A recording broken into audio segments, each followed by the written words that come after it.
Las cuentas nacionales. La medición de la actividad económica. En esta clase haremos un repaso de la materia de estadísticas macroeconómicas. Se basa en los capítulos 2 y 3 del libro de Larraín y Sachs.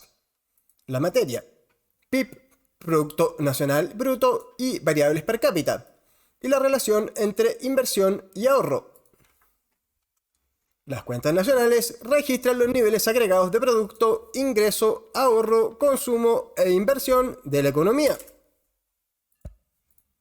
En Chile las publica el Banco Central y las pueden encontrar en el siguiente enlace. Los datos de estas cuentas se usan para calcular las dos medidas más importantes de la actividad económica en un país: el PIB, el Producto Interno Bruto, y el PNB, el Producto Nacional Bruto. El Producto Interno Bruto mide la producción corriente de bienes finales valorizada a precios de mercado. Que la producción sea corriente significa que no se considera la venta de bienes usados, producidos en periodos anteriores. ¿Por qué no? Porque los productos usados ya fueron contabilizados en el PIB en que se produjeron y comercializaron por primera vez. En el PIB se contabilizan solo los bienes finales. Se excluyen los bienes intermedios. La razón es que el costo final de un bien incluye el costo de los bienes intermedios, que se usan como insumos en la producción de otros bienes. Además, se usa el precio de mercado para valorar los bienes y servicios. Esto tiene un problema, que es que no todos los bienes y servicios tienen un precio de mercado. Algunos no se venden a través de los mercados, como los servicios del gobierno, el ejército, la policía, el sistema judicial, etc. Como solución, se usa el costo como medida de valor en estos casos. Pero hay bienes y servicios que no se transan en el mercado y cuyo costo se desconoce. Por ejemplo, el trabajo de las dueñas de casa o el producto de las huertas familiares. Su medición simplemente no se considera en el PIB. En este gráfico se muestra el PIB nominal y el PIB real a precios del 2018. Se muestran datos trimestrales. Se observa que el PIB nominal en azul ha crecido más que el PIB real. En alguna parte las líneas se cruzan. ¿Cuál es la razón? Bueno, esto se debe. El PIB nominal ha crecido más que el PIB real porque el PIB nominal mide no solamente la variación de las cantidades, sino además la variación de los precios. En cambio, en el PIB real se muestra solo la variación de las cantidades producidas. Y estas cantidades se miden todas en un mismo nivel de precios, que en este caso son los precios de 2018. Por eso, ambas series se cruzan en el año 2018. En este otro gráfico se muestra el PIB nominal y real a precios de 2018, pero en variación respecto del periodo anterior.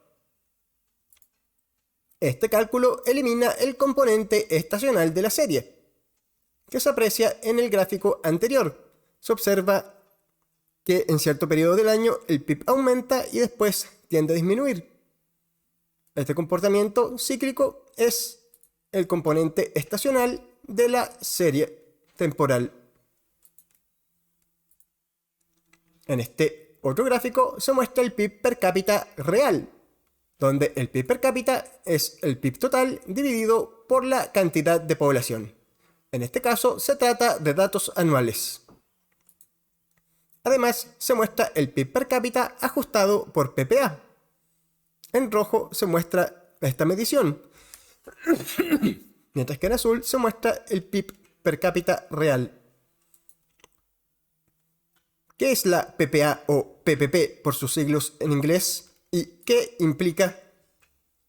La PPA en este caso se trata de un tipo de cambio específico que se usa para comparar el PIB per cápita de distintos países que están valorizados a precios de mercado en divisas diferentes.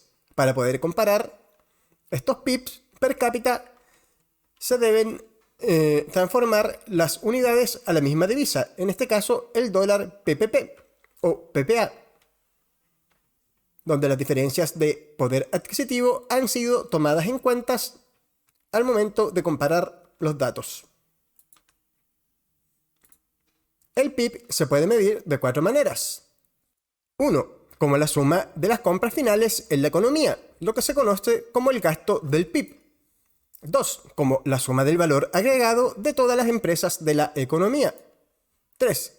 Como la suma de todos los ingresos de los factores de producción, el trabajo y el capital. Y 4. Como la suma de toda la producción final de la economía. A nosotros nos va a interesar principalmente el método del gasto, donde el PIB se puede descomponer como la suma del consumo de los hogares, la inversión en nuevo capital, el consumo del gobierno y las exportaciones netas al extranjero. En este gráfico vemos las cifras para Chile entre el año 2015 y 2020. En porcentaje, donde se muestra que el componente más importante del gasto del PIB es el consumo de los hogares, que representa alrededor de un 63% del PIB total. El segundo componente más importante es la inversión, luego el gasto de gobierno y luego las exportaciones netas, que en el caso de Chile son en promedio algo positivas. ¿Qué es el Producto Nacional Bruto? El PNB mide el valor total del ingreso que reciben los residentes nacionales en un periodo dado. En las economías abiertas, una parte de la producción interna es propiedad de extranjeros, mientras que una parte de la producción externa es propiedad de los residentes nacionales. El PIB mide el ingreso de los factores de producción al interior del país independientemente de quién percibe el ingreso, ya sea un residente o un extranjero. Mide la producción dentro de las fronteras del país. El PNB, en cambio, mide el ingreso de los residentes en la economía independientemente de si se produjo en el país o en el extranjero.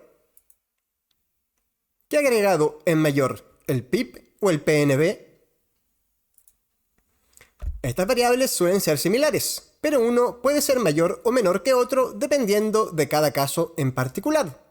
En Chile, el PIB es mayor que el PNB, ya que pagamos rentas netas a los extranjeros, ya que hay muchos extranjeros estadounidenses, británicos y australianos que son dueños de muchas empresas mineras, y las ganancias de esas empresas son repatriadas al extranjero, a sus países de origen. PNB per cápita. El PNB per cápita se obtiene dividiendo el PNB del país por su población total. Se considera una medida de bienestar económico, ya que se asocia a un mayor consumo de sus habitantes y mejores indicadores de capital humano. Sin embargo, no refleja el valor social de los productos, no toma en cuenta las diferencias de costo de vida, ni considera la desigualdad de ingresos. ¿Qué significa estas desventajas? En primer lugar, dijimos que el PNB no refleja el valor social de los productos. Esto tiene que ver con las externalidades que no son consideradas. Por ejemplo, la contaminación, que es una externalidad negativa de la producción. Ni tampoco considera los bienes y servicios sin precio de mercado, como el trabajo en el hogar o el trueque. El PNB tampoco toma en cuenta las diferencias de costo de vida. Por ejemplo, con $1.000 se pueden comprar más bienes y servicios en Chile que en Estados Unidos. Por lo tanto, el poder adquisitivo del ingreso varía. Se debe ajustar por PPA, el tipo de cambio que iguala el costo de una canasta internacional de bienes y servicios de distintos países. Por último, dijimos que el PNB no considera la desigualdad de ingresos. Un mismo ingreso per cápita se asocia a un mayor bienestar en economías menos desiguales. Por ejemplo, según su ingreso per cápita, en 1999, Costa Rica era más pobre que Brasil. Sin embargo, Costa Rica era menos desigual y a pesar de ser más pobre, tenía mayor alfabetización y esperanza de vida, y un consumo similar de calorías. Por esto, en la economía del desarrollo se usan indicadores compuestos para comparar el bienestar de los países, como el índice de desarrollo humano. En este gráfico vemos el Producto Nacional Bruto per cápita entre 1990 y 2020 de un conjunto de países. Por ejemplo, se aprecia que Noruega es el país más rico. El segundo país del conjunto es Estados Unidos. Chile se encuentra acá en esta línea verde. Y se observa que superamos a Argentina en PNB, aunque al inicio del periodo estábamos por debajo de Argentina. Esta línea rosada es Brasil y esta línea inferior que acaba de superar a Brasil es China. Estados Unidos y China son las dos economías más grandes por PIB total, pero según PIB o PNB per cápita, Estados Unidos es una economía mucho más rica que China. Estados Unidos es también la primera economía en PIB total, pero en términos de PIB per cápita no lo es. Es, por ejemplo, superado por Noruega. Este otro gráfico muestra el índice de desarrollo humano sin considerar el ingreso per cápita y lo compara con el ingreso per cápita de 2015. Este índice se compone de tres dimensiones del desarrollo económico: el ingreso per cápita, la expectativa de vida, las tasas de alfabetización y logros educacionales. En este caso, para que la comparación no fuera mecánicamente correlacionada de forma artificial, se excluyó el ingreso per cápita de su cálculo y se muestra que el ingreso per cápita en el eje Y de todas formas se correlaciona con las otras medidas de desarrollo económico, que son medidas de educación y de salud de la población, aunque se aprecia una gran dispersión. Hay países como Qatar, Kuwait o Arabia Saudita que tienen un alto ingreso y sin embargo no tienen tan buenos indicadores de desarrollo.